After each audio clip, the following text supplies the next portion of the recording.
విజయవాడ వరద ప్రభావిత ప్రాంతాల్లో ఎమ్మెల్యే సుజనా చౌదరి పర్యటించారు. లేబర్ కాలనీ, చెరువు సెంటర్, రాజరాజేశ్వరిపేటలో బాధిత కుటుంబాలను పరామర్శించారు.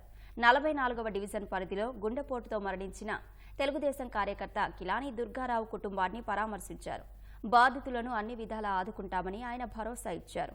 విపత్తు సమయంలో వేగంగా సాయం అందించేలా కూటమి ప్రభుత్వం, సుజనా ఫౌండేషన్ చిత్తశుద్ధితో పనిచేశాయన్నారు. ప్రతిపక్ష హోదా కూడా లేని జగన్ ప్రభుత్వంపై విమర్శలు చేయడం హేయమన్నారు. అంతా చూస్తూ ఉంటే సర్వస్వం కోల్పోయారు. సరే, వాళ్ళకి ముఖ్యంగా కావాల్సింది ఏంటంటే వాళ్ళు కూడా చాలా రీజనబుల్ గా ఉన్నారు. ఫ్రిడ్జ్లు, టీవీలు, ఫ్యాన్లు, మంచాలు అన్ని పోయినాయి. కానీ ప్రభుత్వానికి కొన్ని పరిమితులు ఉంటాయి కాబట్టి ప్రభుత్వం చేసేది కాకుండా వాళ్ళు అడుగుతున్నది ఏంటంటే కొంచెం బట్టలు, టవళ్ళు అలాంటివి మాత్రం అడుగుతున్నారు. చాలా న్యాయబద్ధంగా ఉంది.